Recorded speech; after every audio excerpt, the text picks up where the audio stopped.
Hey everyone, my name is Seth. This is the Books Business Growth Podcast where we talk to Amazon sellers, e-commerce entrepreneurs and business owners about their journey, what makes them tick and why they have been successful. So without further ado, please sit back and enjoy the show.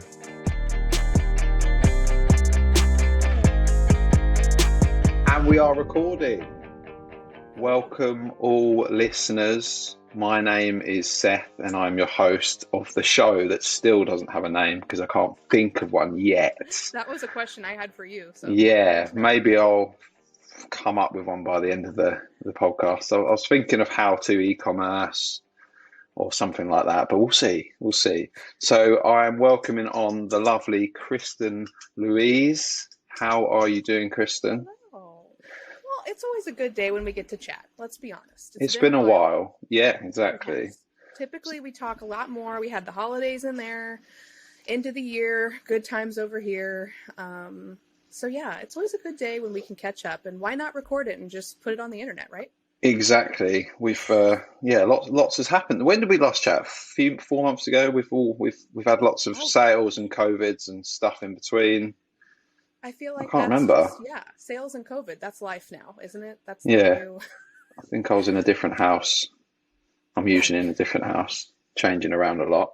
But if we dive straight into how we met, actually, would be a good one. So obviously, how we met.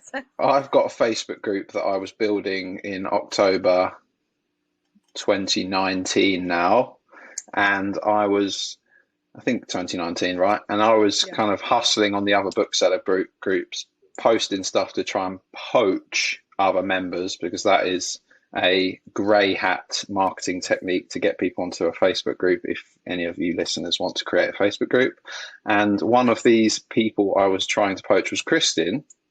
And luckily, she took the bait and we have been Facebook friends ever since.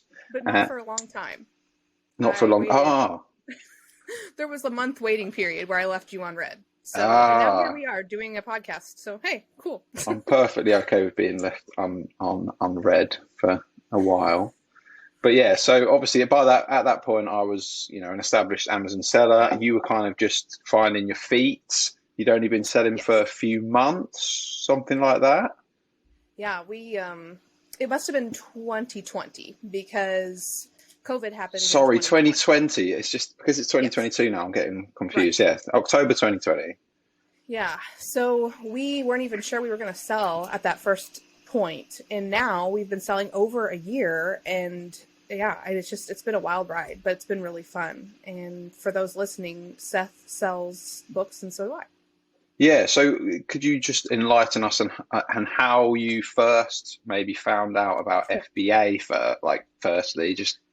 Obviously, I know Amazon's massive over there. It's bigger than it is over here. But how did you first realize that maybe you could start selling on there? And then what got you onto books?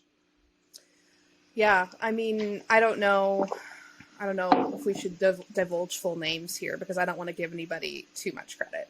But I'll say my story actually starts earlier. So way earlier than I met you. So I think a lot of people see stuff on the internet and they're like, yeah, that's cool, but that would never happen for me, or that's not really exactly how it probably is. Like they just kind of question things. But for me, I actually knew somebody that was selling on Amazon, not books, but I actually knew somebody in person, and she was selling so much that she retired her husband, who had a really nice income. He was working at the same company I was at the time.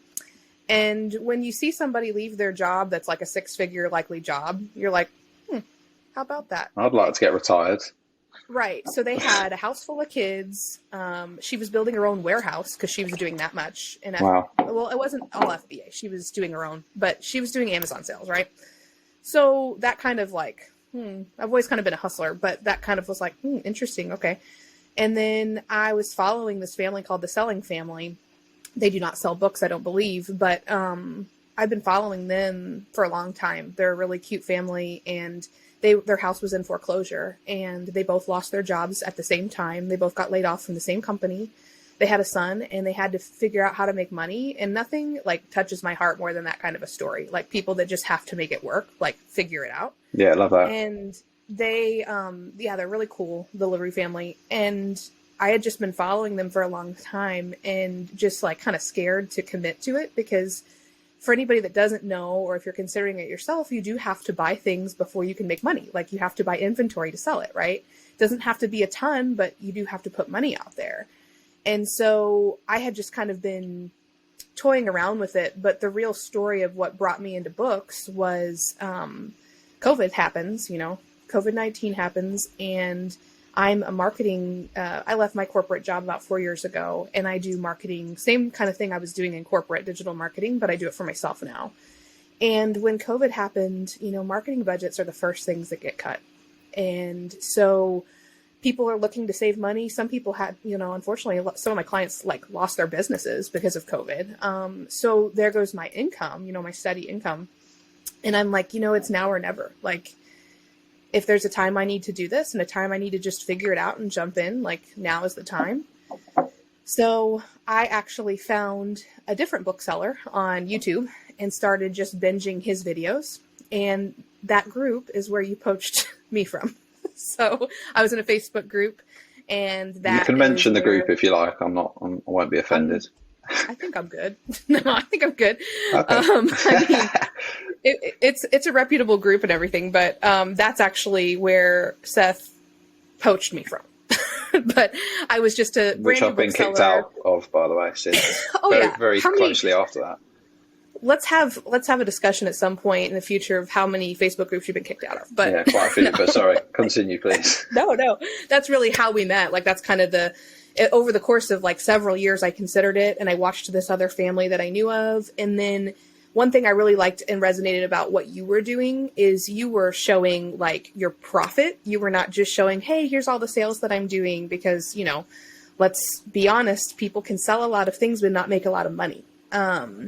It can happen. So what I really liked about how you were showing everybody was you were being really honest with your numbers, and you were breaking everything down. And I was like, okay, there's got to be something to this. And he's selling books, and on top of that, they're not new, they're used. Whoa, used books. This game changer. I knew Amazon was a place to buy books. I had been an Amazon member for years, but yeah, it was a game changer. So when I got really serious about it, and, my husband and I started researching it, I was like, okay, so if this guy, who I didn't know you at all, but, everybody has that moment of if they can do it, I've got to be able to figure this out, right? If he's able to do this and he quits his job and he's just living this cool lifestyle, that was before you really started traveling, but now you've traveled and all kinds of stuff. So that's it. COVID really pushed us into doing it. Yeah, I'm not superhuman. Anyone can do this. And I'm doing it from the UK as well, which obviously some people don't realise, but I do have a British accent. But let's dig into why you chose books as opposed to maybe doing private label or wholesale or regular on arbitrage. I know there's people are doing massive numbers on all those other business models. Yeah, why in particular books? Yeah, I did a lot of research. I'm really thorough for anybody that doesn't know me that's listening, which will be most of you. Very, very thorough. And I explored every avenue of what we could sell. And I felt like the best bang for our buck and the least risk was books. And the reason was, in wholesale and private label, if you're not familiar with private label, that means putting your own name or brand on something. So you create your own product, you work with, usually there's somebody overseas, but you work with a company, but you have to buy thousands of that product to get that going and to get that, either printed or whatever the case may be. And then you also have to create your own listings on Amazon. And so us booksellers, we're very spoiled because the books are already there. The listings are already there. And so, to me, I was like, okay, so I have all the data, I can look at the history, which a lot of people may not understand that either, but you have a subscription service that is available to you called Keepa for $20 a month.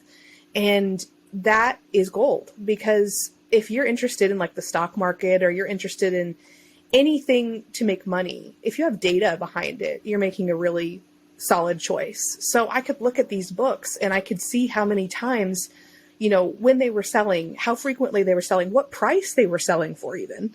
And it sounds like, well, why isn't everybody doing this? And there is a little bit of a learning curve. I'm not going to say it's literally a slot machine kind of a situation, but when I looked at it that way, I didn't have to create the listings on Amazon. Amazon started with books, right? So there's so much sales history. I don't have to concern myself with these books not selling. I just have to concern myself with how to find more books and how to get more money to buy more books. So that was really, that was like a light bulb of, oh my gosh, now it's like, I can't get enough books. Not like I'm scared to start selling them. It's like, now I just can't find enough. And so I think you and I both, it's very addicting. And so once you get that little sales bug and you see, oh my gosh, this is actually real, they're selling just like it said they would. It's just, the tip of the iceberg. You're kind of in shock the first few sales you get, because you think, well, I thought I was reading this chart correctly. I thought I was reading the price history correctly. But is it for real? Was I actually able to buy this book for $10 and sell it for $70? Right. And once you've done it a few hundred times, it works. It's a predictable stock market, as I've mentioned. It's a predictable stock market. I love that. I don't remember who I heard say that first, but like, it's very true about books. Now, there's all kinds of things you can sell on Amazon. We're into wholesale now. We haven't done private label, but there's a ton of different things. It's a game, like I like where the expectations are laid out, and Amazon is a game where the expectations are laid out. You have a rule book and you have data. And to me, that's like a really fun game. Yeah. Like, as long as I can get the funding, that's a super fun game to me. So it's Absolutely. Been a pleasure. And speaking of funding, so I completely resonate with everything you said, obviously, because the reason I started with books, well, I didn't actually start with books. I started with just lots of products on the UK, but I started on the US just with books, and I haven't sold any other products in any other categories on Amazon.com. And the reason I started is because it's such a low barrier to entry. Everyone can sell nearly all books. There are some textbooks that we can't sell, but lots of books we can sell. You can start with a very low budget. That's what I was actually just going to say. Yeah, we started less than $2,000. Oh, well, perfect. I was going to ask you what you thought was a realistic amount of money to start with, because do you want to elaborate on what? So, would you say to a beginner to start with 2,000, or do you think you can start with less? Or obviously more is always better, but I think 2,000 sounds about right. Because what do you want to elaborate on the sort of costs that you need to start with? So I'll be honest with you about our situation, and maybe this will resonate with some people. And if it doesn't, just use the numbers out of it. But, scarcity is real, right? And we have abundance in life and we have scarcity, and you could talk all different podcasts about that. But I was feeling a lot of scarcity in my life because my clients were diminishing. My marketing gig was not drying up, but it was depleting. And so what we actually did, the real story, is we took, I don't know how it is over in the UK, but we took one of the COVID-19 relief payments that the government gave us, and we put it into books. So it actually wasn't even our money that we started out with. Now, as soon as it started working, then we're draining everything we can possibly drain. We're going crazy, because once you see that money flip and you're doubling, tripling, and you just see it start going, you're compounding, crazy. But we took a COVID-19, relief payment, I think is what they called them. They sent 2 or 3 out in 2020. And we took that money. And so we said, you know what, this is just we weren't planning to get this money. This was a gift, and we're just going to see where it goes. And it was a really good, some people had to use it for necessities, and, God bless, we weren't in that situation. But now I feel like that money is it was one of the best things that ever happened to us, because we felt like we didn't even have to gamble with our own money. I guess I should put it that way, right? So we started with about $2,000. A little bit of that was in software, not very much. Like I said, you can get a subscription to Keepa, and that's $20 a month. We did start with another software too, but you could literally do this whole business without it. But we made some bad buys because we didn't know a lot. So about half of what we invested, about 1,000 of that was probably maybe things we shouldn't have bought, or I think maybe bought at the wrong time was a better way to put it. Right. Should have waited on those, because, the whole model, for those of you listening, is, buy low, sell high. And that's what you want to do in a stock market. That's what we're trying to do with, what we're selling. We're trying to buy them at the lowest price possible, and we're trying to sell them, for as much as we can. And after that first, maybe 50% success rate of that first shipment of books that we bought and sent out, I'm like, well, we can, that was just 50%. That's not bad for our first, I can make that better. And we haven't really lost a lot of money since then, to be honest with you. I mean, you lose money occasionally, but that's just a cost of doing business now in my mind. That's not anything to even you were just concern learning, ourselves right? with. Yeah, you were just learning. Everyone makes bad buys to begin with. Everyone buys the textbooks out of season. That's not necessarily going to gain any value, or it's just not going to sell until, say, January or August. You might pay way too much for a book, and then a load of FBA sellers jump on it, and then you have to tank your price. That's just normal. But 50% sounds, that's probably about right, I think. Yeah. For beginners. But that's encouraging to hear, right? So essentially, you didn't waste $1,000. You invested $1,000 in bad decisions, and you invested $1,000 in good decisions. And then from that, so you haven't taken any other loan. You haven't taken an Amazon loan since then, or anything like that. Oh gosh, Steph, are you kidding me? No. I mean, we have taken thousands of dollars in loans and repaid them. Yeah. I mean, like we opened a credit card because there's so many, like we could go down a whole rabbit hole. We don't have time today of all the rewards and the points and the awesome things that you can do in this business because you can get an Amazon credit card. I mean, all kinds of stuff. But the point is we have, yes, taken loans. We have gone into credit, but we've been able to pay everything back, of course. You're doing it sensibly, right? Oh yeah, because you'd already proven the concept. You weren't just taking out a credit card which didn't have any cash back and had ridiculous interest on it that you had to pay straight away. Right. We had 0% interest for a year. Nice. We did it in a smart way, I think. And we actually just took out another loan the other night. And I was scared the first couple of times we took out small loans because I was like, I had nerves, like, it's money that you have to pay back. And the other night was the first time I really, I told my husband, I was just like, I don't even feel scared about this anymore. Like, just hit the button, get the money. Well, people don't bat an eyelid when they get a mortgage, and that's just a big loan, isn't it? So, as I think, obviously, I don't want to advise listeners to just take out a massive credit card that's not got good terms when they haven't bought any books yet. You want to start small. You want to make sure that you understand the business model. You understand the buy low, sell high intimately before, because obviously all businesses take loans, right? Like venture capital is a loan. Right. The world runs on debt and loans. So what you've done is totally sensible. It's just not sensible to do if you dive in without having a clue what's going on. And my husband, it was really great because I'm definitely pro risk. I'm that person, and he's risk averse. And so I knew if we found something that we both felt like was worthy, it was a good fit. It was a good business model because after we spent that initial, probably about $2,000, we decided, we're going to spend this first, and then we're going to decide if we move forward or not. Like, we don't have to keep going with this. And it was not even a question in our mind. Like, it was just like, how are we going to get more money? What are we going to do? Like, how are we going to buy more books? And, absolutely. How fast can we get them? It sounds like you've got a good dynamic with your husband between risk and risk averse, which seems to work well. It does. I know a couple of other sellers that do it as a pair, and you definitely don't have to. I think any support in business helps, though. So we can accomplish more together than we can alone. You can also get virtual assistants. I know that's what you've done. I'm sure you and Tom talked a lot about that too. I mean, there's tons of ways, but for us, this was something that we envisioned. We envisioned this being something we could do from anywhere because my husband's from China and we would like to travel and see his family. And so this was something that we wanted to not just do as a hobby. Some people just make a little bit of extra money a couple times a year, like during a textbook season maybe, and that's super cool. Like, it's nice that Amazon doesn't penalize you for just doing things like that you can have your account open and continue to do it. But we wanted to take it more seriously. So that was always a goal of ours.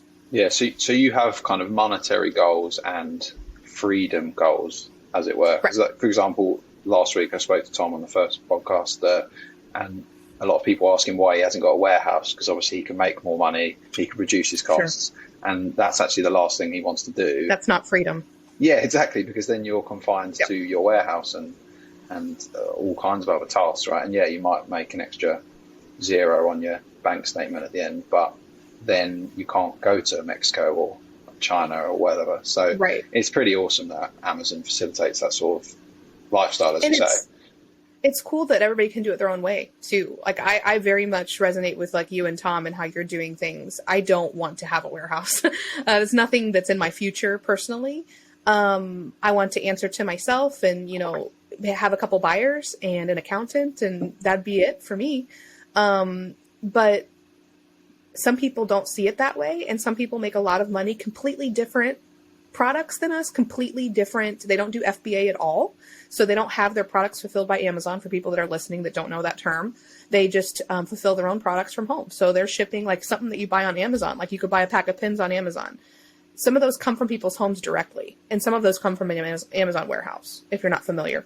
So I love that this business allows, and I've met a lot of cool people through Amazon, and I love that this business allows for people to kind of see like their own destiny and kind of move around a little bit. Yeah, it's so flexible. There are so many different ways of doing this business, and that's why I love speaking to people in the Facebook groups, hopefully on this podcast, because you start to learn, there's so many different ways to make money, so many different ways to do all kinds of things with Amazon. So a lot of people complain, but it is a great business model. And I'd like to talk a little bit about, so obviously we know you've started on books, you're still selling books. For people watching, you can see that there's a lot of boxes behind you. And before off air, we were saying that that's kind of the realities of getting into wholesale. So you've kind of got your own little warehouse. Yes, we currently do. In our basement in Missouri. We have our own little mini warehouse. And we're not even, I mean, we're just doing the bare minimum, you know, amount of ordering we could be doing. And the reason is, you know, if you're seriously wanting to get into the business, and that's why you're listening to a podcast like this, some people just think it's informational and that's cool. But if you have to pay a prep center, which is basically a warehouse company that you pay per item for whatever items you're selling, some items won't be profitable, just depending on how much they weigh, how big they are, how much space they take up, you know, all these things there's calculators for in spreadsheets. And if you're not a numbers person, this probably isn't the business for you, to be honest. There's a lot of numbers to consider in this, but that's just to be honest. But when we started getting into wholesale, the whole point of us having to do things from our basement, we don't ship one by one. We don't fulfill anything individually to the customer. We still do everything through Amazon. So we're still sending big boxes to them. But the whole point of us doing that, ironically, was so we could actually improve our metrics, our sell-through metrics for Amazon, and have more storage to buy more books. So if anybody wasn't sold on buying books and selling them on Amazon, I hope that that is an impression on you, because the more we learned and the more we sold, the more addicted we got, the more money we made, the more profit, you know, like, cause you're going to get better, right? You're going to start at a certain place and you're going to get better. You're going to learn how to make more profit and what to look for. I mean, that's just the natural progression. So here we are over a year in. And I was like, you know, a couple months ago, it was probably like last summer, I said, you know, we need more storage in Amazon. They give you an amount. And if you perform well and hit your metrics, then they give you a bigger amount and a bigger amount and a bigger amount. And I said, you know, we need to find something we can buy cheap, we can sell fast, and we need more storage. And 3 months later, that's what happened. So now we're selling a couple of other items other than books. And around the holidays, we did sell a lot of other items, because Q4 in Amazon is a heyday. For those who aren't familiar, I'm sure you did your Christmas shopping partially on Amazon. I think a lot of people do. And it was a really great experience for us. Our first year, we learned a lot overall about the business. We went and scanned in stores. We also did online arbitrage. So I feel like we got a really good, well-rounded experience and kind of know what we like and don't like now. Nice, yeah. I mean, if you didn't want to be sold more on books and the business model in general, you know, you've got January to look forward to as a bookseller, because that's when all the kids go back to school. And then you've also got August. And then if you are dipping your toes into wholesale and online arbitrage, you've also got November and December. So you've got 4 huge months to look forward to. And I know you won't specifically tell us exactly what you were selling, but I know that you were selling some stuff that that normally sell for not very much throughout the year, and then they quadruple or 10x almost just because it's Christmas. And that's just because it's Christmas. Pretty exciting, isn't it? When you see those sales come in. I had a really cool moment. Like I actually, it's so stupid, really. But I had a really cool moment where I was driving to go pick up one of these items. It was a candy item. And I had identified, I had used some software online to kind of narrow down what I was looking for in the holiday spectrum of items. And then I found local places that had some so I could get it with no shipping. And I was just in my car, and I just remember, like, literally I sent a message to a friend because I wanted to remember the moment, because I was like, my little 15-year-old self that loves shopping, if somebody would tell me later in life you're going to get paid to go shopping, little Kristin would have been so happy, because that's literally what I'm getting paid to do. I'm getting paid to buy things and sell them. And I am such a bargain is in my blood. That's just part of Bargain my hunter. mom instilled that in me, very frugal. And when you can find something that you can buy for $1 and you can sell it for 20, that's pretty exciting. Yeah, it's like you say, it's quite addictive. I think we're probably both similar in our thriftiness, and I mean, most English people in general just like a bargain. That's just the way we're wired. So this business model, if you're listening and that's the way that you're wired, you'll definitely will enjoy selling books, because that's all it is. It's bargain hunting all day long, cherry picking, and it is great fun. It is, and it can be as much cherry picking as you want. But like, what really resonated with me about like following Seth and some of the things he's taught for those listening is he really utilizes numbers and data. He doesn't just cherry pick. He doesn't just go to stores and think, oh, what kind of an item do I want? But like, he has a very nice approach to looking through the data and deciding what he wants as far as books go. Well, I took that same approach and that same software, and I did that for other things that were holiday related. And it's been a big win for us, but also has really just been a big win for me. Like, we've had a baby in the last year, and this is a business that you can do at any time of day. I don't have to be in meetings. Like, my marketing role, I have to be in meetings, and those, have to be certain times, and I have deadlines. Well, I get to set my own deadlines. If I need to take a couple of weeks off because my daughter's sick or whatever, I can do that. I may have a lower profit month, but you're always building income. Like you're always like, I can be buying, and then in 3 months is when I get that money back. So the stuff that I've already done is taking care of me when those 2 weeks are off, if that makes sense. So yeah, I absolutely really recommend this business model for people that are looking for something like that, because I didn't really even look into this business model for that reason. I looked into it for like overall freedom, financial location, but now I'm understanding like, okay, this is actually what it means to own your own business, because even though I've been a business owner, I really didn't own my own time. And those are two different things. So if I want to wake up at 4 a.m. and work until 7 and get my work done for the day and spend the rest of the day doing whatever I want in my life, I could get my Amazon work done feasibly in 3 hours. Like, that's not really an issue. So. Yeah, I mean, you've probably kind of answered the question that I was going to ask you anyway, but I don't think I've asked you this question, is that I obviously know that you've got a daughter who's just over 1 year old, you've got a marketing business, and you're doing Amazon. I was going to ask you later, how do you juggle those things? You've kind of said a little bit there, but I don't know if you've got any tips that you could elaborate on. That would be awesome. Yeah. So I think that ultimately there's a big plan, and we won't get into creation, but I think ultimately there's a plan. Whoever you think makes that plan is cool. But I think that everything happens in a good time. And I think that for me personally, the timing of things couldn't have been better. And I was naturally kind of moving out of marketing, like not out all the way, but I was naturally kind of tapering with COVID. But then that's actually what pushed me into this. And in my corporate life, I really felt at the time it was an abrupt end. And I wasn't happy with it. But now I can't even imagine my life. Like I literally look back and I'm like, I can't imagine my life still working at that company. Nothing against the company. It's just, I can't imagine living that life anymore. So I think that you make time and effort for things that are important to you, like even subconsciously. So when I got into Amazon, like it just lit a fire. And so I was waking up early and I was working harder. And I know that's something that you said too. You were doing Amazon while you were still working. in your corporate career.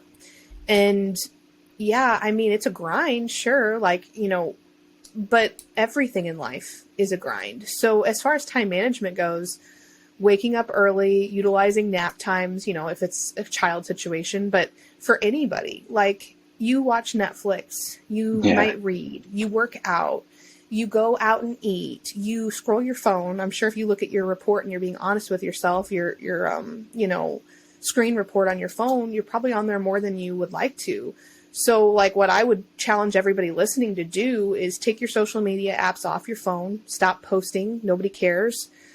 Just live your life and focus. Like what we did, I was so fed up with COVID and politics.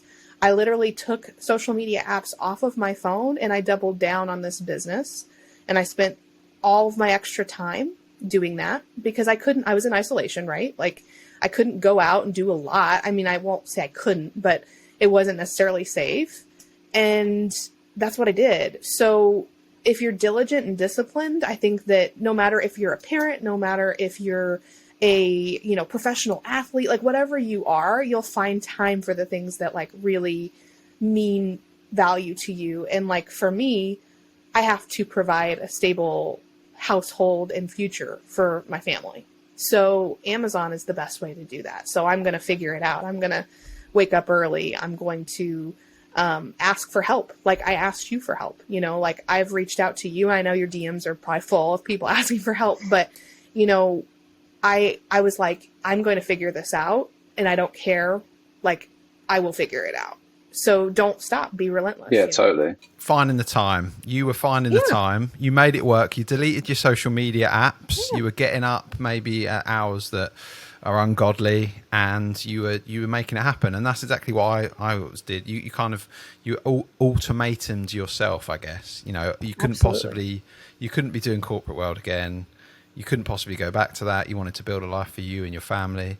And I think that's really great. And I love the way that you've approached the knowledge search as far as I'm concerned with books, because what you've done is you've gone down the rabbit hole. You've looked at all the places where other Amazon sellers and booksellers are talking, which is Facebook groups. I think maybe people talk on Reddit or YouTube, but the best place at the moment, currently 2022 and you know previous years, is Facebook groups. And you've joined all of them.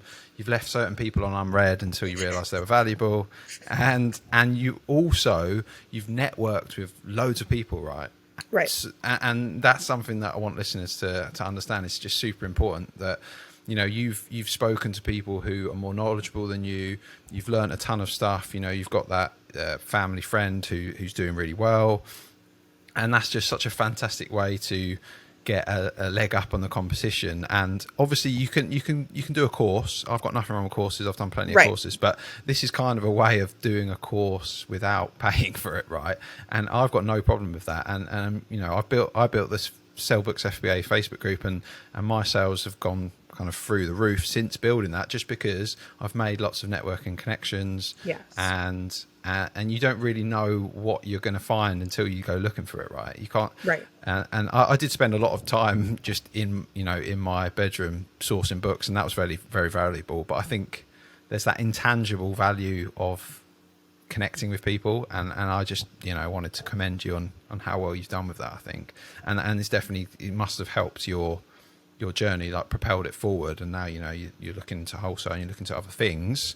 So talking of other things and the future, would you like to talk about maybe your goals for this year or the next couple of years, if you've got any, or where you'd like your Amazon, you know, account to go? Yeah, I mean, everybody has monetary goals, you know, everybody has number goals, and I hate to share those because I think for people, sometimes they hear the number and that's really frightening.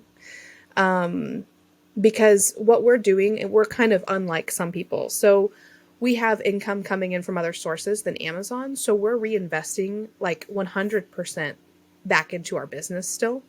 The only thing we're paying for is like software subscriptions, you know, that kind of, you know, like basically business expenses, but then we're still reinvesting. So people are like, oh my gosh, you know, we're in a completely different situation than somebody that would be relying on this as income for like their life. And both are doable. Okay. So I had a big vision when we started that, we could start taking money from this, and, we could, I guess, quit jobs and, all kinds of things. But I didn't want to do that. I wanted to really build this. And so for us, we would like to double what we did last year. That's like a personal goal. So I think like when you look at year over year, if your growth, like there's no reason on Amazon that your first year you can't double. Like I don't care if you did 10,000 or 100,000. Like there's no reason with Amazon in the marketplace as it is, especially with books. I can't speak on everything, but like let's talk about books. There's no reason why you can't double what you were doing. And for us, that's a pretty safe goal because we are still reinvesting in inventory. So we're not taking from the business. So again, I don't want to share big numbers because I don't want people to think like, oh, wow, is this just a hobby? Like, no, we have a big plan, but that plan involves a lot of money for inventory. So that is our thing. But beside that, I really think it's important to talk about like diversification. Like I would never just tell somebody to only do one thing. I don't care if it's Amazon. I don't care if it's like anything. I would never tell somebody to just do one type of exercise, eat one type of food. I would never tell somebody just to have all their eggs in the Amazon basket. So I know you and I have talked a lot about other e-commerce, like emerging platforms and things. Some of them aren't even new anymore. I just haven't jumped in. So one thing I've done is got on Etsy. There's a big market for digital items that you do not actually have to have a physical item. So like downloadable templates and things. And some people that are listening are like, wait a minute, you don't sell a physical product, I'm sure, because it sounds whimsical. Like when you talk about it, it's like, oh, so what are you selling? Well, I'm selling a file that somebody gets and they can download it and they can choose to print it or they can choose to do whatever they want with it. But I researched a niche that I felt, the sales were high in the niche, but I felt like there was a product that was missing. So I've recently done that, and that is super cool. Amazon's cool in a different way, but this is super cool because it's like uncharted territory. It's like a product that really didn't exist, and it's something that I paid to have created. And every time somebody downloads that product, it's just straight money in the bank. Like I don't pay anymore. This product was, made one time. Pure profit. It is. Now, am I making as much as I'm making on Amazon? No, I'm not. So yeah, I think it's cool to, first of all, I wanted to challenge myself to do that. I'm a digital marketer, so I should be able to reverse engineer that process, right? Like if I'm the person that's putting out ads to people in, the electronic sphere, so to speak, the interwebs, then I should be able to figure out what people need and can I do that? And so that's something that may be interesting to some. Etsy's a huge opportunity because the fees are so low. So when you're talking about selling online and you're maybe in the research phase, Amazon fees are high. They have the most traffic of anybody. So they get to charge high fees because they have the people on their platform and the sellers make more money. It's the way it is. So Etsy does have a lot. And when you compare the amount of Etsy traffic versus the fees, it's a bargain. It's a steal. So that has been really cool. I'm just at the beginning of that. And then another big emerging platform that's somewhat new is Walmart. A lot of Amazon sellers are finding their items, and then they're also some of them selling the exact same items on Walmart, and then some of them just literally taking the same process, the same research that they do for Amazon and duplicating that and selling on Walmart.com. Yeah, I mean, I see a lot of people on the Amazon seller forums complaining that they've bought stuff Walmart fulfilled and it's just getting sent to them, and then it's Amazon, it's just been getting sent Amazon FBA. So for anyone listening who wants to get into the Walmart niche, it's probably a good niche to get into if you're not drop shipping from Amazon. Oh, do not recommend. Yeah, 100% do not recommend drop shipping. Yeah, I mean, I don't think it's allowed first off on Walmart, but also you're just going to be giving Walmart customers a much better service if you're not drop shipping from Amazon. So there's a massive gap in the market there because it's in its infancy. Etsy may have been around for a few years, but that's pretty much in its infancy as well. Amazon's obviously a little bit more mature, but it's still not too late to get into Amazon. So many people ask that question, don't they? And it's definitely not saturated. There's some book listings where there's 100 sellers on it and you can still make a sale and you can still make a profit. So what's that Chinese proverb I always say? The best time to plant a tree 20 years ago, and then the next best time is today, right? Today. So, Yep. you know, definitely if you're sitting on the fence, get involved. And I love that you talked about the Etsy thing, because some people think that they need to just focus on one avenue. And I definitely think you should focus on one avenue to begin with and get really good at that. Yes. But then if you've got capacity to branch out into different things, you don't know where that's going to go. And that's pretty cool that you've got that digital option there that's potentially infinitely scalable, right? If you can find other products similar and you can sell those. So you want to expand your Etsy and you want to double your Amazon sales. What have you got an action plan or any systems in place to be able to double the Amazon sales? Yeah, so I think ultimately it comes down to help. I know you probably waited too long and kicked yourself now because you wish you would have gotten help a lot sooner. Not to be rude, but I'm sure that's probably where you feel. You're spot on. Because, I mean, if you haven't seen Seth's numbers, just take a look at all the stuff he shares in his group. And he was doing a fantastic amount of sales. And, I mean, you know, yeah. So there's no reason to not, when it's profitable for your business to do so, there's no reason to not have help. So I see this as like a building year for us when we hire more help and scale, as far as this isn't the end of the road. This is like the beginning of the big, because, you know, again, our funds have just been pooling. So that's kind of where I see it for us. Help, but also right now we're doing our own prep for several things. So prep center, a lot of people do their own prep in the beginning. That's kind of common.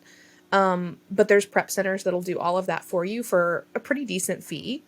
One of the things I had a hard time with, so this is just a hot tip for anybody that's maybe in the same boat, I really had a hard time with control. I wanted to see and inspect these books and see this process. I really I have a hard time with control in general in life.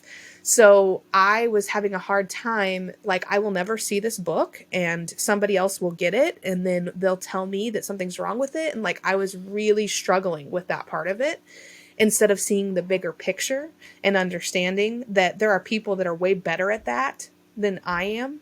And I am not the person that does every part of my business. So if you can come with a big, if you come into the business, or maybe you're new listening, if you can break yourself out of that mindset, the earlier the better. Because if you can make the numbers work, if, everybody knows what it's going to cost for the prep center before you sign up, everybody knows what the Amazon fees are. So if you can crunch the numbers and you can scale your business without your own time, that's when you're really winning. Yeah, totally agree. You've got to not be a control freak in your business, right, if you want it to grow. As you said, I waited far too long to employ a virtual assistant, and as soon as I employed one, 4 or 5 months later I've got 5, and that's just the way it goes. Something switches in your head as soon as you employ someone, because you realize, wait a second, they can do all of this stuff, and then I can focus on growing the business in other avenues, and I don't need to work in the business, I can work on the business. And your time is really valuable. Yeah, and it seems a bit trite and cliche when people say working on the business rather than in, but it's totally true. It's true. And I'm pretty sure it's difficult for 99% of people to give up that, certain parts of your business. Like you say, you want those books to come in, you want to look at them yourself so that you know that the customer's getting what you ordered. But then you've come to the realization that obviously services who do that for you, they do that day in, day out. They're looking at thousands of books, so they're probably actually going to do it better than you. Well, not necessarily better, because you might spend more time on it, but they're going to do it efficiently enough. And the key takeaway, I think, is that you need to look at this long term. You need to look at it as a long term play, and think that over time to grow, you just need to be thinking bigger. And the only way to think bigger, I'm very much a person that needs to see it. I saw it. Let it go, Kristin. I saw it. You didn't even ever get the opportunity. You probably didn't want to, but Seth lives in the UK and he sells in the US. I think we said that earlier for people listening. So he doesn't see his product at all. He can't, because he's not here. So, for me, I needed to see it. I saw it. That moment's over. So for us to grow, to answer your question, it's relinquishing some of the buying, relinquishing some of the prep. There are certain things that I can pay somebody in my basement, literally $30 for 3 hours, and they can just prep, and it makes sense for us, these little low ticket items. But for books, get a prep center, people. Yeah. Do it. do it now. And we've talked about the margins being good. You know, the regular book that I buy is $25, and I'll sell it for 60 to 70. So if you're tacking on a few extra dollars for someone to pack that for you, and then you don't even have to see the book. I think I'm fortunate that I actually didn't even have the option of doing that. Yes, that probably would have set me back another 6 months. But do you know if there was a particular thing that, you know, a straw that broke the camel's back in terms of you having that realization that you need to outsource your stuff now? Was it like a book you read, or I don't know, No. do you remember, or was it just a build up? No, I'll be honest with you. It wasn't. I already knew all of those things. I'm very well read. I've read a lot of business books, and it wasn't any of those things. And I wish I could tell you that it was, because I'm stubborn. And for me, it was having my daughter. It was realizing how valuable the time I spend with her is, and why am I spending time on these silly things? Like, you know, why it's not worth, like, controlling what, like, it's not worth it. So it actually, having her and seeing the quality time, because I didn't, especially with COVID, but just in general, I really wanted to be home with her. I did not want to send her somewhere. And, you know, nothing wrong, no shaming. That's not the conversation today. But for me, my experience was I wanted to be with her. And if I wanted to be with her, I was going to have to let some stuff go. I can't, you know, I'm not superhuman, right? So I thought about it. I'm like, why am I doing these books? Why am I, why am I spending my time that could be with her, or could be doing things that can better our future, you know? What a lovely answer. It's the truth. A wholesome truth. No, that's really good. And I'm sure you will smash your targets and your goals, because you are driven and ambitious, and it's pretty awesome.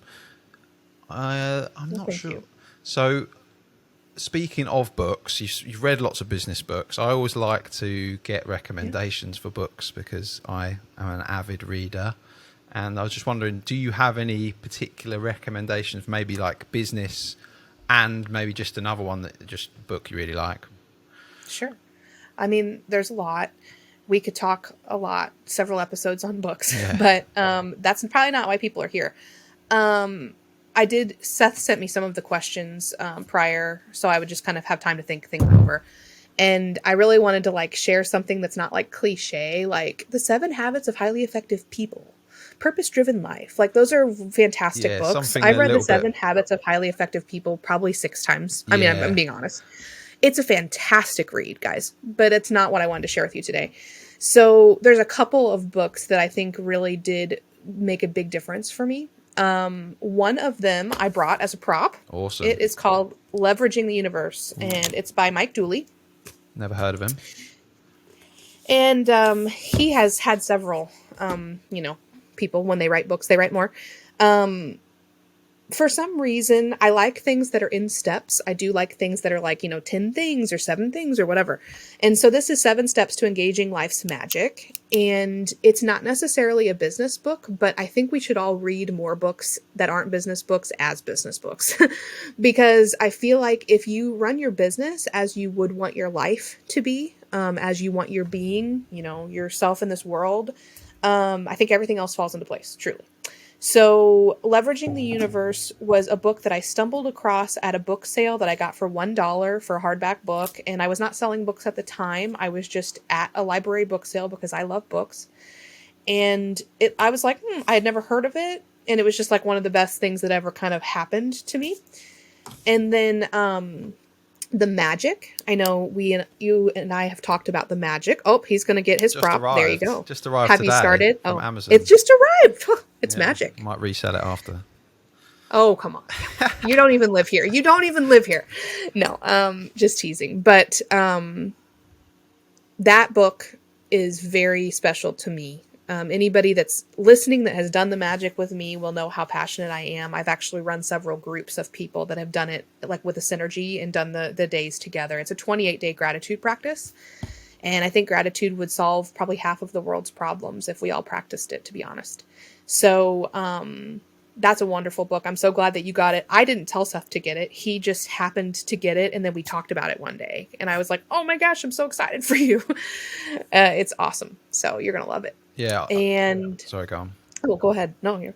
No, I was just saying, I thank you for the suggestions. I really enjoy the books that kind of propel your mindset forward and your business forward, but aren't necessarily business related books, right?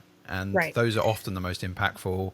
Sometimes I find fiction books, you know, can be way more impactful than a non-fiction book. And like you say, everyone suggests the good to greats and the Dale Carnegies. And they're great. Yeah, they're great. They're great. But I want to read something that other people aren't reading, because then I'm going to get nuggets of wisdom that maybe other people aren't getting. And then that will hopefully give me an edge.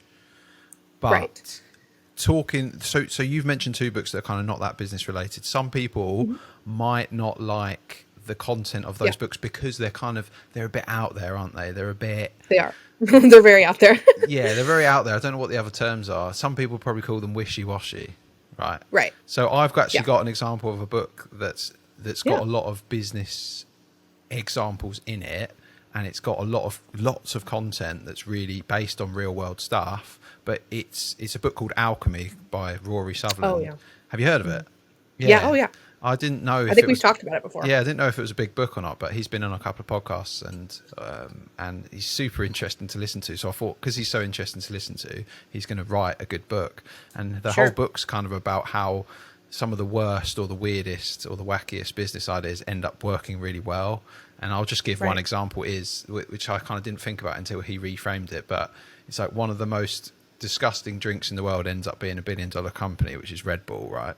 You know, it doesn't actually taste nice, but they've managed to market it so well that it's become this absolute behemoth of a business, right? And it's based on a rubbish product, quite frankly. And he's got it's a really long book actually. He's got tons of examples like that of what, you know, business ideas and marketing techniques that you'd think, like, when in the world would that work? And they work better than, you know, how the logical, so it's about how the illogical mind works better than the logical mind, right? So like front brain versus back brain. But either way, it's a very good book. I'm going to read The Leveraging the Universe by Mike Dooley. I'm going to read that at some point, for sure. So we've gone through books. I think I asked you what your favorite podcasts are, or what sort of podcasts you listen to. Have you got any examples? Because I always like an extra podcast to listen to. Well, you won't like my examples, but I'm going to give them anyway. Fine. I mean, Seth and I listen to a lot of the same podcasts. So, I mean, there's just so many cliche podcasts one could recommend. You know, I could sit here and go down the podcast greats but a couple smaller podcasts that I don't feel like get mentioned a lot, I will mention. So one is just for fun, because a lot of times when you're listening to a podcast, for me at least, I'm listening about business or parenting, and I'm like wanting the nuggets, but like one that's just really fun and like I laugh every time I listen to, it's Life Will Be the Death of Me by Chelsea Handler. She's a comedian. Okay. And she interviews people on topics that are very important. She's very political. But she does it in a really, really fun, in my opinion, funny way. And she's written, gosh, I don't even know, 5 or whatever books now. And they're not like, you know, mind bending, you know, crazy books or anything, but they're lighthearted. And she got really into, I guess I should say activism, not just politics, but both. I would say kind of used her celebrity in a cool way over the last few years. And she realized, hey, I have these Netflix specials. I should talk about substantial things too. I shouldn't just, you know, go for the jugular on the laugh. So she's a really cool listen. There's another really cool one that is called The Purpose Show by Ali Kazaza. And she's somebody that I've been following for a while, probably a few years now. And she has just really blossomed. And that show is geared towards anything of life's purpose. And so every episode is very different. Some podcasts are very niche. You know, we're going to talk about how you make money. We're going to talk, but this one is like, it gets deep. It gets very emotional. And I really like the depth and the breadth of the topics, because every topic is just wildly things I wouldn't even think about. So I really like that one. And then, gosh, what was the other one that I was going to mention? I had 3. Oh, a lot of people, this has become very popular over the last year, but he's actually been podcasting for like 3 or 4 years. The Mindset Mentor with Rob Dial. Okay. It's a really short podcast, and no offense, Rob, I like listening to you, but I like a short podcast. I do like that too, when I can just put it on and he's not like, it's not thought provoking. He's not usually having an interview with somebody. It's typically just like, here's what I have laid out for you today in a nice 20-30 minute package. And my life says thank you for that, Rob. So I like that one too. Yeah, it's nice to sometimes have a little short so that you can easily fit it into your day. So yeah, thank you for those suggestions. I would like to, so I've already kind of explained how I'm impressed with your knowledge seeking and how you've gone about, building your Amazon business. But I was wondering if you had any kind of top tips for people just starting out, maybe the key skills that are required, and maybe a couple of tips, if you could enlighten us, would be awesome. Sure. Well, I will say unpopular opinion, but being a business owner isn't for everyone. So, and this is not being said to deter you. It's actually being said to encourage you. If you feel the tug that you think that you have a business mind and you think that you want to own your day and you want to be a boss, I think that's awesome. But when you're selling on Amazon, or when you're doing anything in e-commerce for that matter, you are your own boss. You're being paid through Amazon or whoever you're selling through, but you are in control. And I think that is not for everyone. Like, I also feel the same about like college. I don't think everybody needs to go to college. Like, it's cool if it's something that you're like feel drawn to do, but if you're doing it for the wrong reasons, not necessary, right? So I think that Amazon, like, I've watched and studied it, and then I've been in it now for over a year. And I think that people look at it as a ticket out of a job, a lottery system, I can outsource all of this and I don't need to know anything about what's happening. People can run this for me. And I would say if you fall into those three camps, I believe the best people, like I've done a lot of networking like you have, and I think the best sellers and the people that are the most fulfilled, I shouldn't use the word best, but the people that are the most fulfilled and like belong in this business are the people that are interested, but they're also intrinsically motivated to do better, like to continue to top the last profit goal. But they are doers, and they are people that can delegate. And I think that's a true leader has to be both, because if you're the CEO of your business, and you are, Seth, you're a CEO, if you are a true CEO and you're really thinking from a business mindset, from a profit and loss sheet, because when it comes down to it, you have to file taxes, you have to do those kinds of things, even though you think, oh, this is a fun side gig, it's still a business, right? So no matter like how casually or how not casual you take the business, when it comes down to it, as a CEO, you have to be able to dig in, figure it out, network, ask questions, but you have to be motivated by yourself and need no outside motivation. And that is just not for everyone.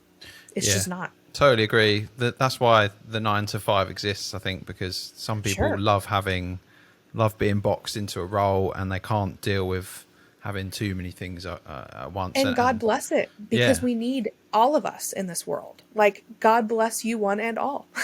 I really do feel that way. But like, I have a good friend, for instance, and she saw the money that I was making. She didn't see it. She just, knew the money I was making because I would share things with her occasionally. And she really thought she wanted to do this. And she is not the person for this.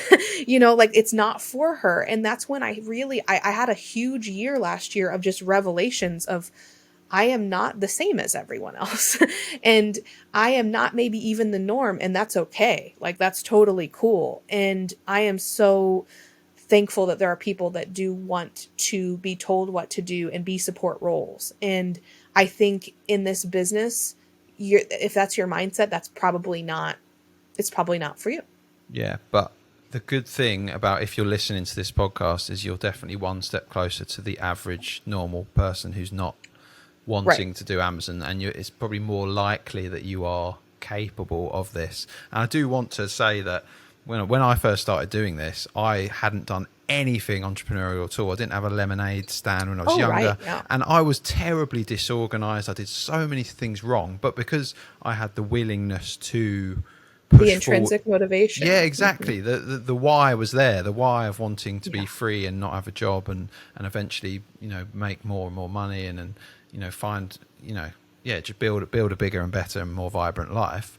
Then that's there. But if that's not there, if you don't have that why, then you're not going to work hard enough, because some people, I think, are they're happy enough in their job.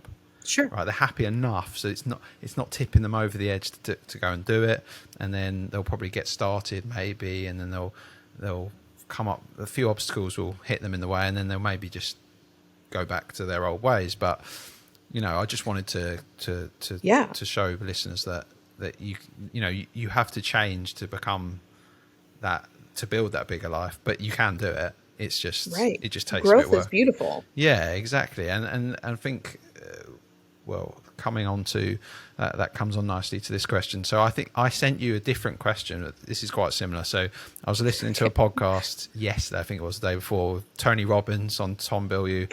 And, Tony Robbins obviously is undeniably pretty amazing human. And he was saying that you shouldn't ask like, what is success for you, which I did ask you, I think. It's like, it's like what is fulfillment, because success is usually just a monetary value. It's ego based. So anyone can say, I want to make £1 million profit or whatever, but that's not necessarily going to fulfill you, because everyone reads and listens that money doesn't make you happy. So I would like to ask you, what is a fulfilled life to you? Like, what does that mean? Right. I think that, it's kind of dual part, because I don't believe that our identity should be in our career, or should be in fitness, or should be in like any one thing. I guess I should just say, I could name 50 things, right? But for me, my take on fulfillment is, and I don't want to say balance, because you're never going to achieve a perfect balance in your life, no matter how hard you try. That's a whole rabbit hole in itself. Yeah, it's not a thing. It ebbs and flows. Life is that way.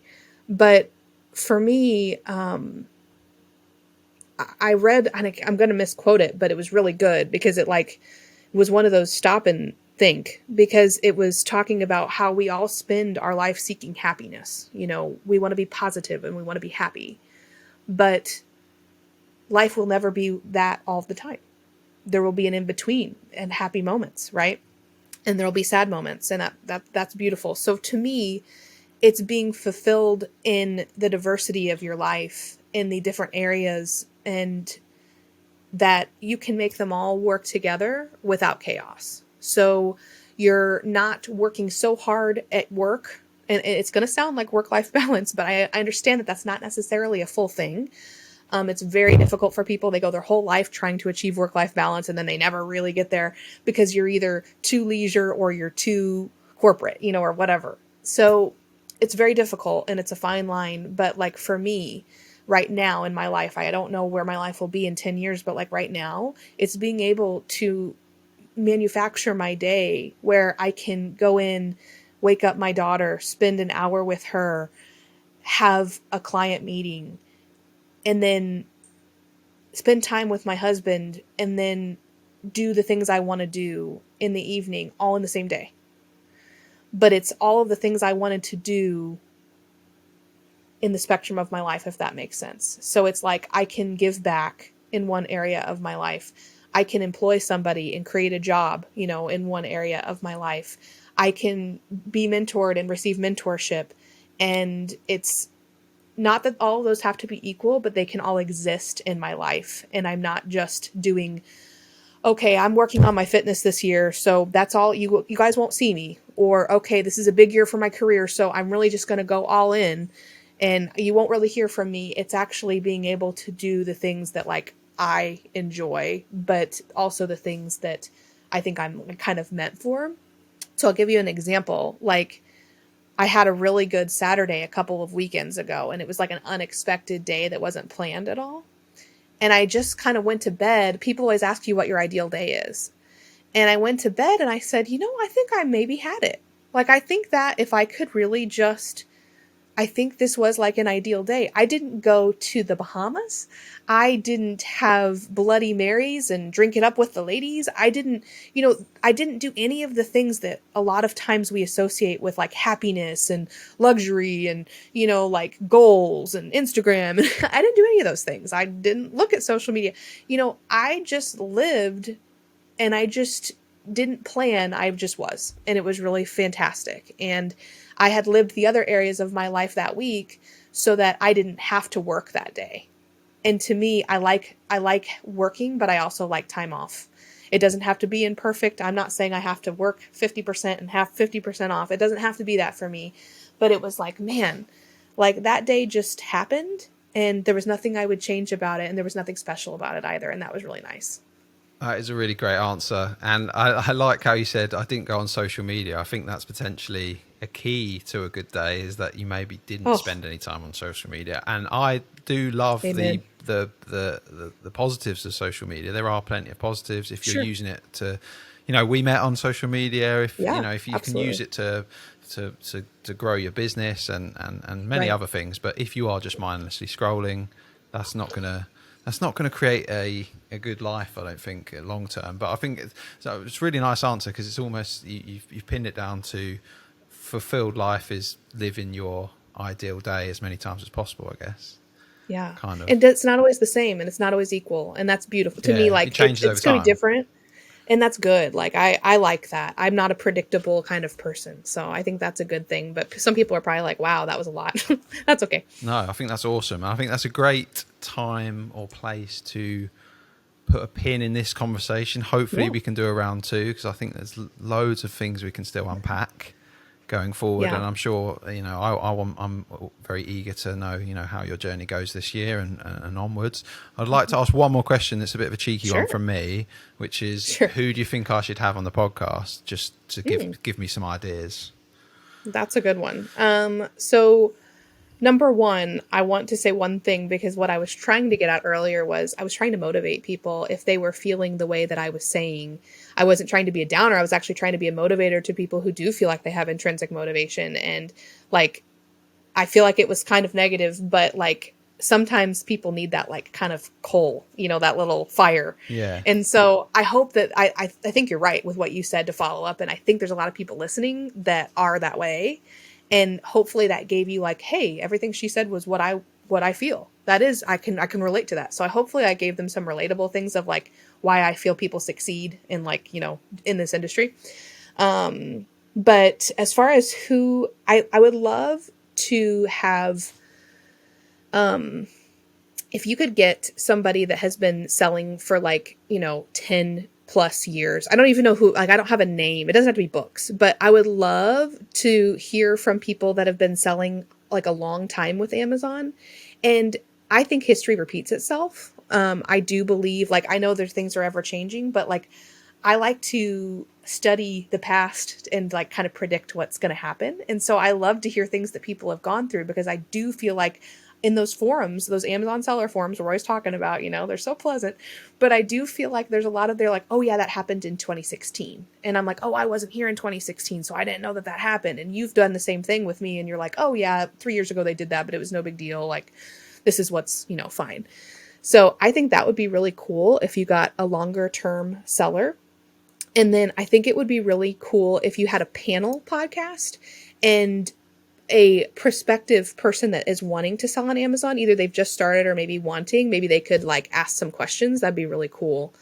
Maybe like 2 or 3 people, and just, it's sometimes scary on the internet posting your questions, because some of those groups, your group has a fantastic vibe. So join Sell Books FBA, like great Facebook group. But some of those groups are not the vibe. Like, they're very negative towards newbies. And so when you ask a question that is like a newer question, some people are just kind of like over it and they just get like sassy. So it would be cool to have like a free open space for a newer seller to ask like the silly questions and just kind of get a good, response. No, I appreciate that. I'll definitely bear that in mind. And this will go on YouTube as well. So if anyone in the comments has got any ideas of what they want or questions they want to ask, they won't be getting hated on. They'll get a reply from me. Yes. Or maybe other people in the comments. You never know. But yeah, you shouldn't be scared to ask a question, especially when you're a newbie, because everyone asks the same, right. in quotes, silly questions. But, they're questions for a reason. And, that's life. You need to help the newbies out. Otherwise, no one's going to do well, are they? And there's enough pie for everyone to go round, which is what I always say. There's millions of books to sell, and that's just one category. And, we are both proving that is possible. And the Amazon ecosystem is alive and well. And on that note, I'd like to say thank you very much for joining me for a great conversation. And I'm looking forward to the next one. Have you got anything you'd like to leave us with? Because I don't think you were negative on what you said. I think you were just being realistic. I think you were just showing people, what's possible, what you need to do. And I hope people realize that, it's not necessarily easy to be successful in this game or fulfilled, but it's possible for virtually everyone if you've got the why. Yeah, absolutely. Business can be lonely. And I'm speaking about business in general. I'm not talking about just selling on Amazon or selling on e-commerce anywhere. It can be lonely. So I'm just really appreciative, and I'm sure I'm speaking for a lot of people in your group. I'm really appreciative for that space, that positive, realistic space where you're sharing numbers that aren't doctored, you're sharing your actual profit information, and it's a great inspiration for us to all do better. Like, it's great to have that intrinsic motivation. That's a really important part of the recipe for success, but it's also really cool to have inspiration from people like you. So, find a community that you vibe with. So business, whoever's listening, if you want to get into any type of business, learn from somebody, grab a mentor, ask some questions, but it doesn't have to be alone. You don't have to do it alone. Business can be cool and networking, and you can really meet some fantastic people. I've never met Seth. I hope one day we get to meet in person, but hopefully. It's really cool. Yeah. It's really cool who you can find on the internet, and the help and just kind of the fellowship has been really great. So thank you, Seth. And I hope to maybe see some people in the group. Yeah, awesome. Collaboration, not competition.